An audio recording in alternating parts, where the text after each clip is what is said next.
என்னம்மா கலர் கலரா பாஸ்தா பண்ணி வச்சிருக்கீங்க? மோகி independence day special 3 colour pasta. வா. இந்த ட்ரை கலர் பாஸ்தா குழந்தைங்களுக்கு ரொம்பவே பிடிக்கும், ரொம்ப டிஃபரெண்டாவும் இருக்குங்க.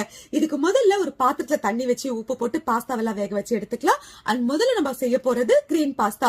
பாலக்கீரை எடுத்து வச்சிருக்கேன். இதனால தண்ணியில ஒரு 2 நிமிஷம் வேக விட்டு பிழிஞ்சு எடுத்து 2 பூண்டு சேர்த்து மிக்ஸி ஜார்ல பேஸ்ட் அரைச்சு எடுத்துப்போம். இப்போ ஒரு பேனை வச்சு KTV true value rice bran oil ஊத்திக்கலாம். நான் ரொம்ப நாளா இந்த எண்ணெய் தாங்க யூஸ் பண்ணிட்டு இருக்கேன். இது best budget oil, less oil absorption, naturally rich in gamma oryzanol, a balance of good MUFA and PUFA ratio.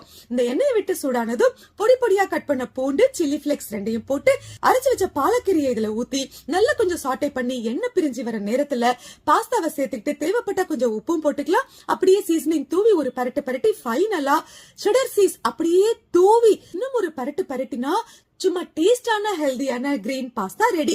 இது அப்படியே ஓரமா வச்சிடலாம். அடுத்தது ஒயிட் பாஸ்தா. இதுக்கு ஒரு பேனை வச்சு KTV ட்ரூ வேல்யூ ஊத்தி பொடி பொடியா கட் பண்ண பூண்டு, ரெட் சில்லி பிளேக்ஸ் ரெண்டையும் போட்டு 2 ஸ்பூன் மைதா சேர்த்து அப்படியே கொஞ்சம் சாட்டே பண்ணி 1.5 கப் பாலையும் ஊத்தி இதை அப்படியே கலந்துகிட்டே வந்தீங்கன்னா ஒரு கிரீமி கன்சிஸ்டன்சி கிடைக்கும். இந்த டைம்ல நம்ம வேக வச்ச பாஸ்தாவை இது கூட போட்டு அப்படியே celery pasta seasoning and cheddar cheese, ஃபைனலா கொஞ்சம் போல மிளகுத்தூள் இதை அப்படியே தூவி இப்படி பரட்டி எடுத்து பாத்தீங்கன்னா அப்பா வாயில எச்சி ஊற அளவுக்கு ஒரு ஒயிட் பாஸ்தா ரெடி.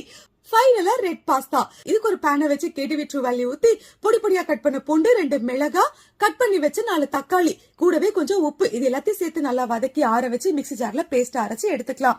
அடுத்து ஒரு பேனை வச்சு KTV ட்ரூ வேல்யூ ஊத்தி பொடி பொடியா கட் பண்ண பூண்டு, ரெட் சில்லி பிளேக்ஸ், இது கூடவே ஆரிகனா அண்ட் பாஸ்தா சீசனிங் ரெண்டையும் போட்டு ஒரு சாட்டை பண்ணி இப்ப நம்ம அரைச்சி வச்ச தக்காளி பேஸ்ட் இது கூட ஊத்திடலாம். அது கூடவே ஒரு 1/4 ஸ்பூன் காரமிளகாத்தூள், தேவையான அளவுக்கு உப்பு சேர்த்து நல்லா கொஞ்சம் கிளறிக்கலாங்க. அப்படியே ஒரு 2 ஸ்பூன் கிரீமியும் போட்டுக்கோங்க. இன்னும் டேஸ்ட் செம்மையா இருக்கும். இது எல்லாம் நல்லா கொதிச்சு திரண்டு வரும்போது நம்ம வேக வச்ச பாஸ்தாவை இது கூட கொட்டி அப்படியே ஒரு கிளறி தேவைப்பட்டா கொஞ்சம் உப்பு போட்டுக்கோங்க. ஃபைனலா நம்ம டச் செடர் சீஸ் அப்படியே தூவி ஒரு பரட்டு எடுத்து பாத்தீங்கன்னா அப்பா இப்பவே சாப்பிடணும் போல தோன்ற ரெட் பாஸ்தாவும் ரெடி.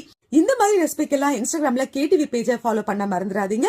அவ்வளவுதான். இத ஒரு பிளேட்ல நல்ல அழகா பிளாக் போல first orange colour and white colour and கீழே கிரீன் கலர் இப்படி வச்சு எடுத்து கொடுத்தா எந்த குழந்தை தான் வேணாம்னு சொல்லும். செம்ம டேஸ்டா இருக்குங்க. ட்ரை பண்ணி பாருங்க.